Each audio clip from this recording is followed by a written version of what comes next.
జగన్ను మరోసారి సీఎం చేస్తానంటున్న ముద్రగడ అందుకోసం ఏం చేయబోతున్నారు? రాష్ట్ర వ్యాప్తంగా పర్యటించి జగన్కు ఓటేయమని కాపులకు పిలుపునిస్తారా? కాపు రిజర్వేషన్ ఉద్యమం నుంచి ముద్రగడ ఇక తప్పుకున్నట్లేనా? కాపు రిజర్వేషన్లకు వ్యతిరేకంగా ప్రకటన చేసిన జగన్ను మరోమారు అందలం ఎక్కిస్తానని చెబుతున్న ముద్రగడలో ఎందుకు ఇంత మార్పు?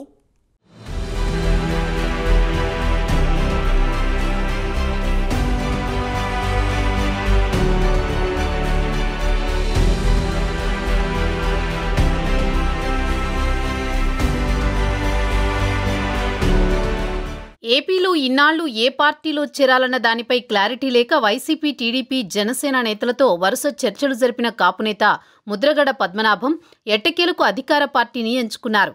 ఈ నెల 14న వైసీపీలో చేరాలని ముద్రగడ నిర్ణయించుకున్నారు. ఈ నేపథ్యంలో తాజాగా ప్రజలనుద్దేశించి ముద్రగడ మరో లేఖ విడుదల చేశారు. ఇందులో ఆయన వైసీపీలో చేరే రూట్ మ్యాప్, ఇతర వివరాలను విడుదల చేశారు. జగన్ను తిరిగి ముఖ్యమంత్రి పీఠంపై కూర్చోబెట్టడానికి ఎలాంటి కోరికలు లేకుండా పనిచేస్తానని చెప్పడంతో ఎలా ఉండే ముద్రగడ ఎలా అయిపోయారంటూ కాపు సామాజిక వర్గంలో తీవ్ర చర్చ సాగుతోంది.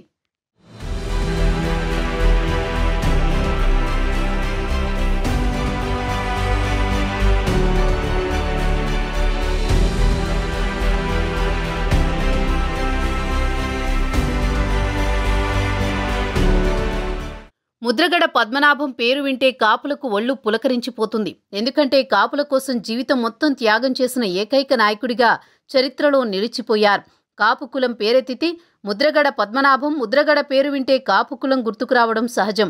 అలాంటి ముద్రగడ పద్మనాభం కాపులకు రిజర్వేషన్ల కోసం జీవితంలో ఎన్నో పోరాటాలు, త్యాగాలు చేశారు. కాపులకు రిజర్వేషన్ దక్కితే ఆ జాతి ఆర్థికంగా, సామాజికంగా, రాజకీయంగా ఎదుగుతుందని ముద్రగడ పద్మనాభం అనేక పోరాటాలు నడిపారు. 2016లో అయితే తుని ఉద్యమం ఎంత ఉధృతంగా సాగిందో ప్రత్యేకించి చెప్పక్కర్లేదు. ముద్రగడ పద్మనాభం ఒకానొక దశలో కాపులకు ఐకాన్గా ఉన్నారు. అయితే జగన్ సర్కార్ అధికారంలోకి వచ్చిన నాటి నుంచి కాపులకు రిజర్వేషన్ కావాలని ఆయన ఎటువంటి ఉద్యమాలు చేపట్టలేదు. చంద్రబాబు ప్రభుత్వంలో మాత్రమే రిజర్వేషన్ల కోసం పోరాటాలు చేశారు. అయితే కాపులకు రిజర్వేషన్ కావాలని ఎక్కడైతే ఉధృతంగా మహా పోరాటాలు జరిగాయో అదే గోదావరి జిల్లాల గడ్డపైన జగన్ కాపులకు రిజర్వేషన్ ఇచ్చేది లేదని, అది తన వల్ల కాదని తేల్చి చెప్పారు. అటువంటి జగన్ పార్టీలో చేరేందుకు ముద్రగడ సిద్ధమవుతుండడం, మరోమారు జగన్ను ముఖ్యమంత్రిని చేస్తానని ప్రతినపూనడం ఇప్పుడు కాపు కులంలో చర్చనీయాంశంగా మారింది.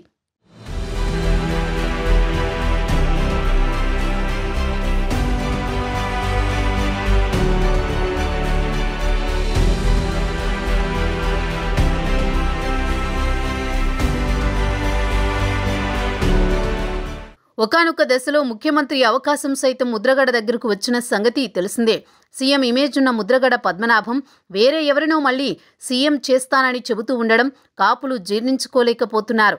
ముఖ్యంగా ముద్రగడను తమ కుటుంబ పెద్దల ఆరాధించిన కాపు సామాజిక వర్గం తాజాగా ముద్రగడ చేసిన ప్రకటనతో ఎంతో ఆవేదనకు గురవుతున్నారని రాజకీయ పరిశీలకులు చెబుతున్నారు. ఎందుకంటే ఈసారి పవన్ కళ్యాణ్కు సపోర్ట్ చేయాలని కాపులంతా నిర్ణయం తీసుకున్న సంగతి తెలిసిందే.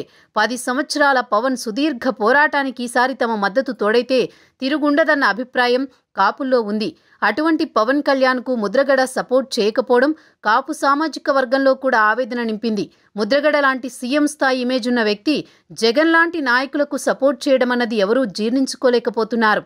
కాపు రిజర్వేషన్లకు వ్యతిరేకంగా ఉన్న జగన్తో చేతులు కలపడం అంటే జగనిక పూర్తిగా కాపు ఉద్యమాన్ని పక్కన పడేసినట్లే అని రాజకీయ వర్గాల్లో టాక్ వినిపిస్తోంది. అయితే ముద్రగడ రాజకీయ ప్రయాణంలో కూటమి గెలిచినా, వైసీపీ గెలిచినా ముద్రగడకు అపకీర్తి అంటగట్టడం ఖాయమంటున్నారు విశ్లేషకులు.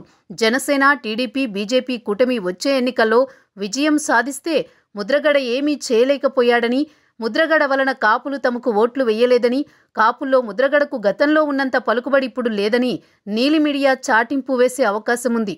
అదేవిధంగా వైసీపీ గెలిస్తే కాపులకు ద్రోహం చేశాడని, ముద్రగడ వల్లే జనసేన, టీడీపీ, బీజేపీ కూటమి ఓటమి పాలైందని ముద్రగడను కాపు ద్రోహిగా చిత్రీకరిస్తూ ఇటు ఎల్లో మీడియా విరుచుకుపడే అవకాశం ఉంది. కాబట్టి ఏమి జరిగినా అపకీర్తి మాత్రం ముద్రగడకి అంటగట్టడం ఖాయమంటున్నారు రాజకీయ విశ్లేషకులు. కాబట్టి ఈసారికి సైలెంట్గా ఉంటేనే ఆయనకు గౌరవం దక్కుతుందని చెబుతున్నారు. ఒకవేళ ముద్రగడకి ఏదైనా రాజకీయ కోరికలుంటే ఎన్నికల తర్వాత తేల్చుకుంటే బాగుండేదని అంటున్నారు. చూడాలి మరి ముద్రగడ రాజకీయ భవిష్యత్ ఏ మలుపు తిరుగుతుందో అన్నది.